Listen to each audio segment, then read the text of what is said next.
আমি দাঁড়ায় আছি এমন একটা জায়গায়, শান্তি আর শান্তি, মানে একটা পার্কের মধ্যে দাঁড়ায় আছি। কিন্তু এই পার্কের মধ্যে দাঁড়ায় থাইকেও আমি অনেক কিছু ভাবতেছি, অনেক কিছু চিন্তা করতেছি।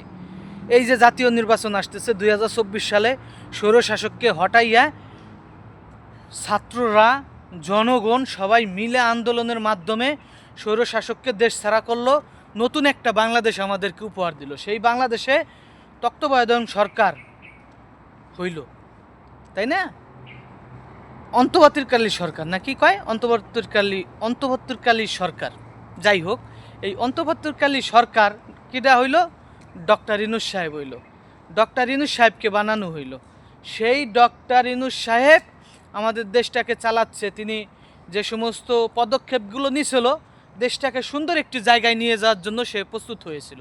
কিন্তু কিছু লোকে দেখলাম যে তাকে বাধা দিচ্ছে, বিভিন্ন কর্মকাণ্ডেতে, মানে বিভিন্ন কাজে বাধা হয়ে দাঁড়াইছে। কারা এটা জনগণ ভালো জানে, আমি কারো নাম নিতে চাই না। আমিও দেখছি, আমিও শুনছি, কিন্তু ওইটা বলার দরকার নাই। কিন্তু একটা কথা বলবো যে আপনারা এই ডক্টর ইউনূস সাহেবের অধীনে যে নির্বাচনটা হচ্ছে, এই নির্বাচনে আপনারা এমন কাউকে সরকারের প্রধান বানান, এমন কাউকে ভোট দেন যে আপনাদেরকে রক্ষা করতে পারবে, যে আপনাদেরকে বাঁচাতে পারবে, যে আপনাদেরকে শক্তিশালী একটি রাষ্ট্র উপহার দিতে পারবে 5 বছরে।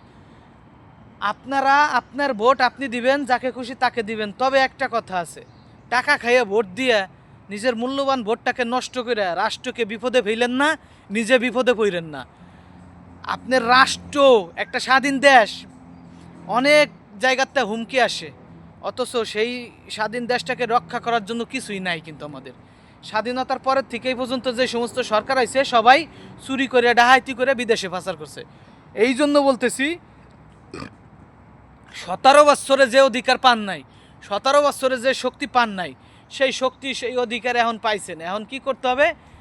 আপনার ওই মূল্যবান ভোটটা, আপনার ওই ভোটটাই কিন্তু একটা রাষ্ট্র। আপনার ওই মূল্যবান ভোটটা আপনি এমন কাউকে দেন, যাকে দিলে দেশ নিয়ে সুন্দর একটি জায়গায় দাঁড় করাবে, রাষ্ট্র গঠন করবে, রাষ্ট্রের মানুষের কল্যাণে কাজ করবে। এটাই চাওয়া আমাদের।